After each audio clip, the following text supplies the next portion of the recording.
माँ भारती के आंचल पे हाथ डाल दिया था पापियों ने, भारत की अस्मिता को ललकार दिया था, भारत की तरुणाई को हताशा में धकेल दिया।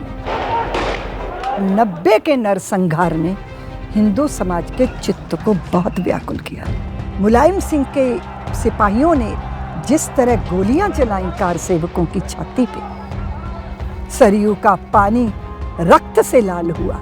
चंद लोगों को प्रसन्न करने के लिए, उनकी अनावश्यक जिद को पूरा करने के लिए।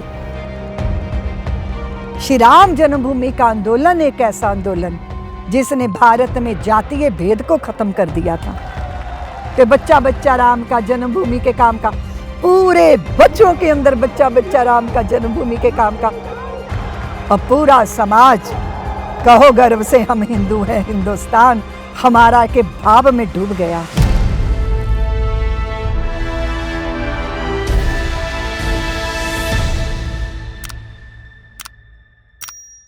श्री राम जन्मभूमि एक ऐसा सत्य, एक ऐसा प्रखर सत्य जो सूर्य की तरह चमकता हुआ सत्य। अब या तो सूरज उल्लुओं को नहीं दिखता, या जो जानबूझ के आंखें मूंदे हों, राजनीतिक स्वार्थों की वजह से, तुष्टीकरण की नीतियों की वजह से। इस पे चोट मारनी थी। चोट पड़ती है प्रवीण जी, उसके लिए चोट देने वाला स्वयं निर्द्वंद होना चाहिए। तो हम लोगों में निर्द्वंदता थी कि हमारा कोई छिपा एजेंडा नहीं है, हम सिर्फ रामलला को भव्य मंदिर में वहीं विराजमान करना चाहते हैं जहां उन्होंने जन्म लिया। कंकड़ कंकड़ शंकर इसका प्राण प्राण में गीता है, जीवन की धड़कन रामायण पग पग पर बनी पुनीता है। यदि राम नहीं है श्वासों में तो जीवन का घट रीता है। नरनाहर श्री पुरुषोत्तम का हम मंदिर भव्य बनाएंगे, सौगंध राम की खाते हैं हम मंदिर वहीं बनाएंगे। फिर चित्त में सरयू का जल हाथ में लेकर जब ये संकल्प धारण किया कि सरयू की सुगंध लेकर अवशासन की तरफ बढ़ना है, और अगर कोई सामने दुशासन भी है उससे सामना करना है, तो हमारे चित्त में अपमानित पंचाली का कोप होना चाहिए। 90 के नरसंहार ने हिंदू समाज के चित्त को बहुत व्याकुल किया। मुलायम सिंह के सिपाहियों ने जिस तरह गोलियां चलाई कार सेवकों की छाती पे, रक्त रंजित अयोध्या की गलियां, एक भाई दूसरे को बचाने के लिए निकला तो पुलिस उसको भी खींच के लेके जा रही है और सीने पे गोलियां उतार रही। इतना बड़ा नरसंहार, इतना भारी अपमान। माताओं ने 2-2 पुत्र अपनी गोद सूनी कर ली, सोचा भी नहीं था कि नहीं लौटेंगे, तिलक करके भेजा था कि विजयी होकर आएंगे, अपनी आस्थाओं का जो है वो प्रदर्शन करके आएंगे। लेकिन क्या हुआ, घर में लाशें लौटी, और कई माताओं ने तो अपने मृत पुत्रों की शरीर भी नहीं देख पाए। सरयू का पानी रक्त से लाल हुआ। ये वो दमनकारी नीतियाँ, ये दमनकारी दुस्साहस, चंद लोगों को प्रसन्न करने के लिए, उनकी अनावश्यक जिद को पूरा करने के लिए आप हिंदू माताओं की गोद सूनी कर देंगे। 90 का ये नरसंहार। फिर 92 में आते आते संगठन की कोई योजना उस ढांचे के लिए थी नहीं। वहाँ जो पहले से निर्मित चबूतरा था उसी के ऊपर कुछ अपनी जलांजलि अर्पित करनी थी, प्रतीकात्मक कार सेवा करनी थी। लेकिन जिन्होंने 90 के दंश झेले थे, जो दमनकारी नीतियों से आहत थे, वो नर होकर आए थे, पर वो नरसिंह बन गए थे। उन्होंने कहा था कि परिंदा भी पर नहीं मारेगा। अब बस ये उनकी बात कार सेवकों ने और राम भक्तों ने चुनौती की तरह स्वीकार कर ली, और सारी व्यवस्थाएं ध्वस्त हो गई। क्योंकि जनमेदनी होती है प्रवीण जी, जनता को यूं ही तो कोई जनार्दन नहीं कह देता, और अगर जनता संकल्पवान हो जाए तो वो क्या नहीं कर सकती। और फिर राम भक्त तो राम के लिए सब न्यौछावर।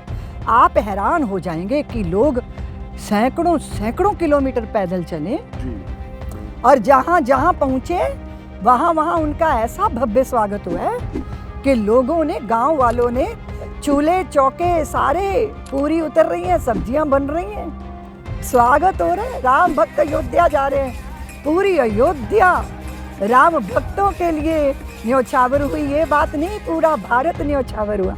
तो कल्पना करो प्रवीण जी, जब राम जी अयोध्या आए होंगे तो कैसा दृश्य रहा होगा, जब राम भक्तों के लिए जनता इस तरह का स्वागत कर रही थी, पलक पावड़े बिछा के।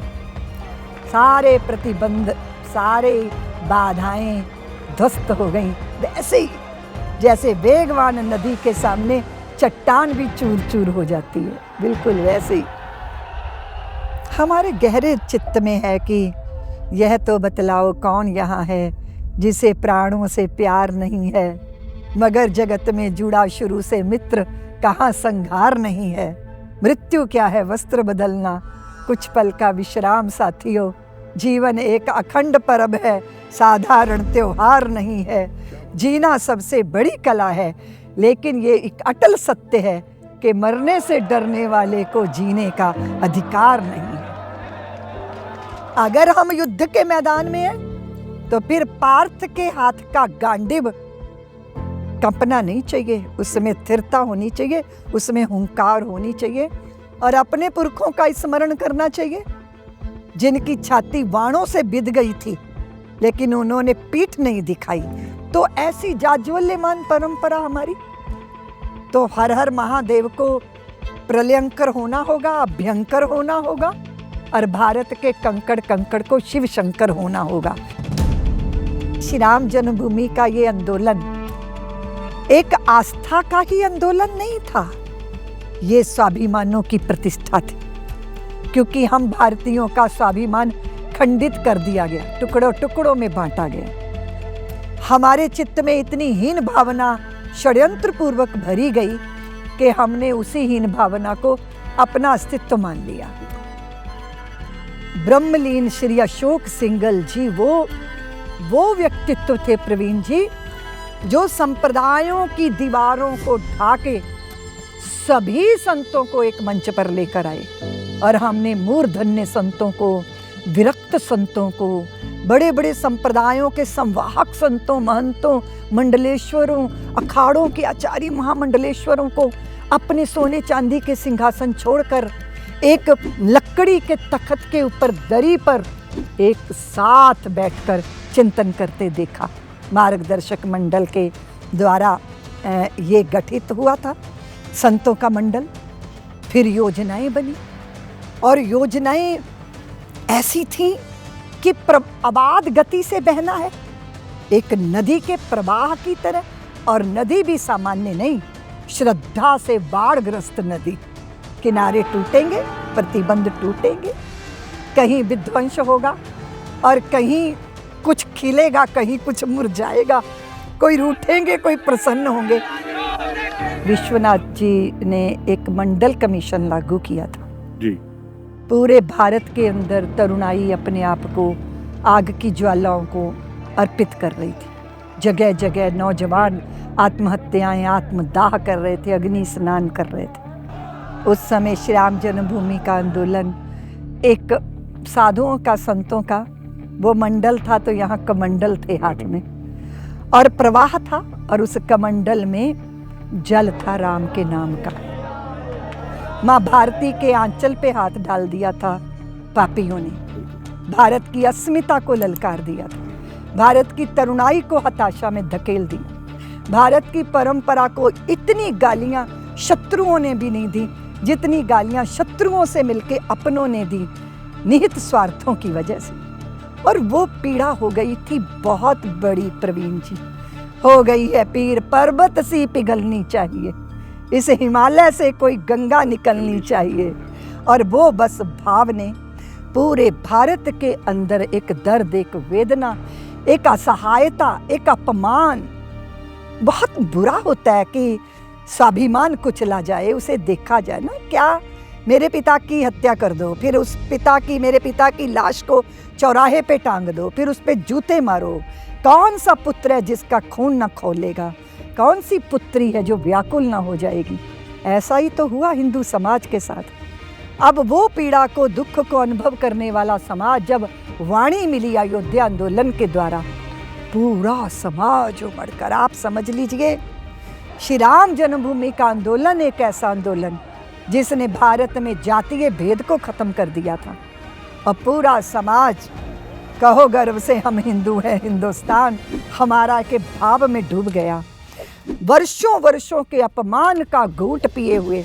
और आप जानते हो कि सहने की भी सीमा होती है प्रवीण जी, ज़्यादा रगड़ो ना तो चंदन में से भी आग पैदा हो जाती है, जबकि चंदन का स्वभाव शीतल होता है। विश्व हिंदू परिषद का आयोजित आंदोलन, विश्व हिंदू परिषद के मूर्धन्य लोग भी जानते हैं कि फिर ये आंदोलन संगठन का नहीं रह गया था, फिर ये आंदोलन जन आंदोलन बना था। और ये सब देखते देखते पूरा भारत राम के नाम से एक हो गया। और हम समझते हैं श्री राम का नाम ही ऐसा है जो हमें एकात्मता के सूत्र में बांध सकता है। हम लोग बहुत पहले से सोचते कि लोकसभा बासंती चोला पहन के जिस दिन आएगी, गली गली मेरे भारत की वृंदावन बन जाएगी।